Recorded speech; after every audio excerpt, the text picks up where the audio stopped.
আসসালামু আলাইকুম। আমি ফ্রিল্যান্সার উজ্জ্বল, ফাউন্ডার এবং সিইও ইউএসকে আইটি একাডেমি। আজকে আমাদের আলোচনার বিষয় হচ্ছে যে ফ্রিল্যান্সিং এ পর্যাপ্ত সময় দেওয়ার পরেও ফ্রিল্যান্সিং এ মানুষ ব্যর্থ কেন হয়। আমি ইদানিং অনেককে শুনতে দেখি যে ফ্রিল্যান্সিং এ পর্যাপ্ত সময় দেওয়ার পরে এবং কি ভালো একটা ইনস্টিটিউট থেকে কাজ শেখার পরও সে কিন্তু ব্যর্থ হচ্ছে। কেন ব্যর্থ হচ্ছে? এই মূল কারণগুলো আজকে আমরা জানবো যে কেন মানুষ ব্যর্থ হয় পর্যাপ্ত সময় দেওয়ার কারণে। প্রথমে আমি আপনাদের বলে নিব যে ফ্রিল্যান্সিং কিন্তু সহজ কোনো কাজ না। যদি এটা এতই সহজ কাজ হতো তাহলে কিন্তু ভবিষ্যতে কেউ জব করতো না। হ্যাঁ, সবাই কিন্তু এই ফ্রিল্যান্সিং পেশাকে বেছে নিত। কারণ ফ্রিল্যান্সিং করে ইনকাম করা খুবই সহজ, সবাই ইনকাম করতে পারে, তাই না? তাহলে কেন এত ডিগ্রি অর্জন করে মানুষ অফিস আদালতে জব করতে যাবে? অল্প পড়াশোনা করে তো আমরা ফ্রিল্যান্সিং করে ইনকাম করতে পারি, তাই না? আসলে এই চিন্তা ধারণা ভুল। ফ্রিল্যান্সিং কিন্তু মোটেও সহজ না। আর মানুষ কখন ফ্রিল্যান্সিং শিখতে আসে? যারা ব্যর্থ হয় তারা কখন ফ্রিল্যান্সিং শিখতে আসে? তারা সোশ্যাল মিডিয়াতে বিভিন্ন ভিডিও দেখে। সেই ভিডিওগুলো কিরকম ভিডিও? যে একজন গৃহিণী কিংবা একজন রিক্সা চালক কিংবা একজন দিনমজুর, একজন 8 পাস ছেলে, সে ফ্রিল্যান্সিং করে লাখো টাকার মালিক হয়ে গেছে। এই ধরনের ভিডিও দেখে তার ভিতরে ইচ্ছা জাগে যে সে ফ্রিল্যান্সিং শিখবে। যে সমস্ত সোশ্যাল মিডিয়া ভিডিও পাবলিশ করে যে সমস্ত ইনস্টিটিউট, সেই সমস্ত ইনস্টিটিউটে সে ভর্তি হওয়ার পরে পর্যাপ্ত সময় দেয়, দেখা যায় 1 বছর পরে সে ব্যর্থ ফ্রিল্যান্সার। এই মূল কিছু কারণ হচ্ছে, যদি আপনাকে আমি ধরে নিলাম যে আপনাকে ভালো একজন শিক্ষক আপনাকে শিখাচ্ছে ফ্রিল্যান্সিং কাজ এবং কি আপনি ভালো একটা ইনস্টিটিউটে ভর্তি হয়েছেন, আপনার পর্যাপ্ত সময় দিচ্ছেন, তবে এখানে কিছু বিষয় ভাবতে হবে। আপনাকে ফ্রিল্যান্সিং শেখার আগে অবশ্যই ভাবতে হবে আপনি যদি মিনিমাম 2 বছর যদি আপনার ফ্যামিলিকে যদি কোনো প্রকার আর্থিক সাহায্য না করেন, যদি কোনো প্রকার টাকা না দেন, তাহলে কি আপনার ফ্যামিলি আপনার উপরে প্রেশার দিবে? যদি আপনার ফ্যামিলি আপনার উপরে প্রেশার দেয় যে 2 বছর তুমি কোনো ফ্যামিলিতে টাকা দিচ্ছ না, ফ্যামিলি কিভাবে চলবে, এই জন্য প্রেশার যদি আপনার মাথার উপর থাকে, তাহলে আমি আপনাকে বলবো আপনি যদি জব করে থাকেন, জবের পাশাপাশি ফ্রিল্যান্সিং শিখেন। জবের পাশাপাশি আপনি ফ্রিল্যান্সিং শিখবেন এবং কি যদি বিজনেস করে থাকেন বিজনেসের পাশাপাশি শিখবেন। এতে করে হবে কি, আপনি ফ্রিল্যান্সিং শিখার প্র্যাকটিসের জন্য লং একটা সময় পাবেন। আপনার উপরে আর্থিক একটা চাপ, যে মানসিক একটা চাপ থাকবে না। আপনি একদম ঠান্ডা মেজাজে কিন্তু আপনি কাজ করতে পারবেন। আর যখন আপনি আপনার জব ছেড়ে দিয়ে ফ্রিল্যান্সিং শেখা শুরু করবেন, পর্যাপ্ত সময় ফ্রিল্যান্সিং এ দিবেন, তখন আপনার ধারণা কিন্তু ওই ধারণাটা আছে যে আমি 2-3 মাস, আমি তো ভিডিও দেখছি আমার ইনস্টিটিউটে, তারা 2-3 মাস পরে আমাকে ইনকাম করিয়ে দিবে, আমি লাখ টাকা ইনকাম করতে পারবো 2-3 মাস পর, না হলে 6 মাস পরে করতে পারবো। 6 মাস আমি আমার সেভিং দিয়ে চলে যাব, 6 মাস পর তো আমার কাছে লাখ লাখ টাকা আসবে।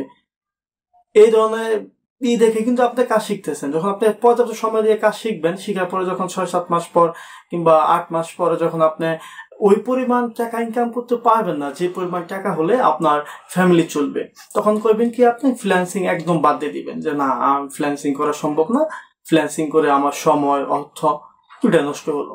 এই ধরনের পোস্ট কিন্তু আপনি অবশ্যই সোশ্যাল মিডিয়াতে করবেন, তাই না? এতে করে মানুষের মন নষ্ট হবে। যারা ফ্রিল্যান্সিং শিখতে চায় তাদের কিন্তু একটা ভুল ধারণা হবে। এরা কিন্তু মূলত ব্যর্থ হয় যারা মানে শুরুতেই যেটা আমি তো 5-6 মাস পর ইনকাম করতে পারবো, সমস্ত কাজ বাদ দিয়ে ফ্রিল্যান্সিং শেখা শুরু করে দেয়। এরাই ব্যর্থ হয়, যে পর্যাপ্ত সময় দেওয়ার পরে এরা ব্যর্থ হয়। আর যারা পর্যাপ্ত সময় দেয় না, তারপরে ভালোভাবে কাজ শিখে না, তারা তো ব্যর্থ হবে অবশ্যই। কিন্তু আমি যে বিষয়টা বোঝাতে চাইছি আপনাদের, যে পর্যাপ্ত সময় দেওয়ার পরেও কিন্তু সে ব্যর্থ হচ্ছে। এর কারণ হচ্ছে সে সমস্ত কাজ বাদ দিয়ে শুধু ফ্রিল্যান্সিং এর দিকে পড়ে আছে।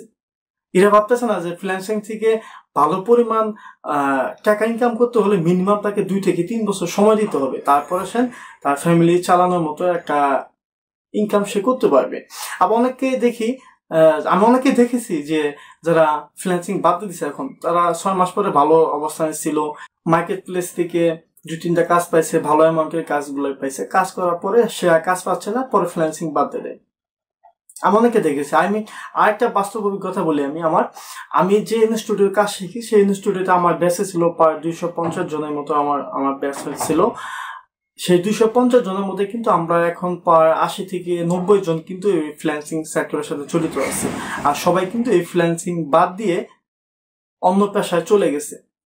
তারা তো মনোযোগ দিয়ে শিখছিল, কিন্তু যে 2-3 বছরের যে একটা আপনার প্র্যাকটিসের যে একটা বিষয়টা, তারা কিন্তু ওটা কন্টিনিউ করতে পারে নাই।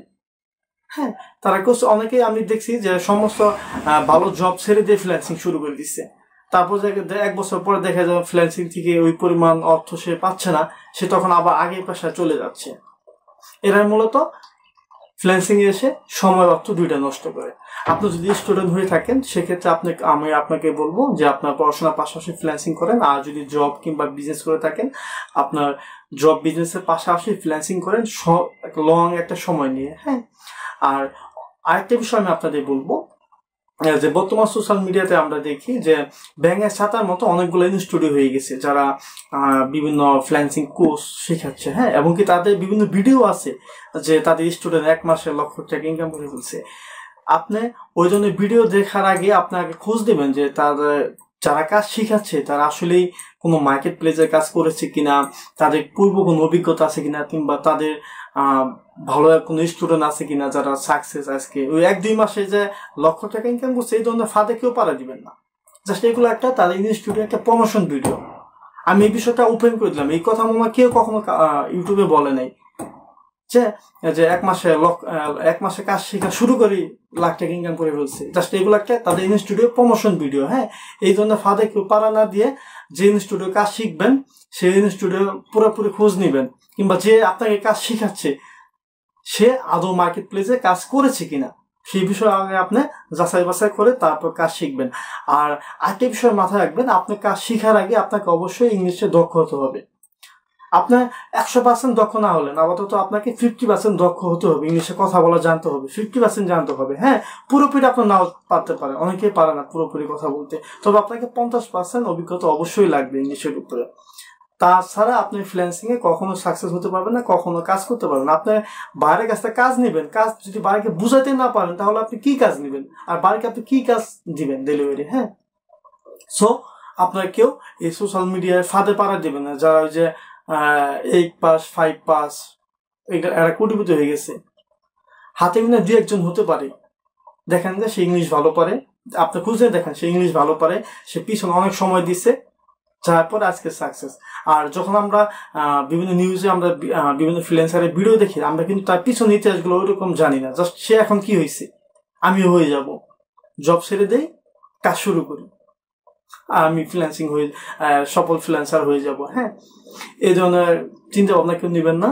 ফ্রিল্যান্সিং শুরু করার আগে অবশ্যই আপনি মাথায় নেবেন যে আপনার সময় আছে কিনা, আপনি ফ্রিল্যান্সিং এ কতটুকু সময় দিতে পারবেন, কিভাবে সময় দিতে পারবেন, এই সময় বের করে আপনি ফ্রিল্যান্সিং শিখবেন। তাহলে আপনার ফ্রিল্যান্সিং এ সময় এবং অর্থ কোনোটাই নষ্ট হবে না। আশা করছি আপনারা বুঝতে পারছেন যে আমি কি বলতে চাইছি। আর আমার ভিডিও দেখে যদি আপনাদের উপকার হয় তাহলে ভিডিওটা শেয়ার করে দিবেন, যাতে আপনার কাছের মানুষগুলো দেখতে পারে, তারা ভুল কোনো পদক্ষেপ না নেয়। আর চ্যানেলটা অবশ্যই সাবস্ক্রাইব করে রাখবেন। আর আমার ফ্রি স্টুডেন্ট আর পেইড স্টুডেন্ট যারা আছেন তারা আমার সাথে নিয়মিত যোগাযোগ করবেন। যদি কোনো প্রশ্ন থাকে আমি ইনশাআল্লাহ আপনাদের প্রশ্নের উত্তরগুলো দিয়ে দেবো। ভালো থাকবেন, আল্লাহ হাফিজ।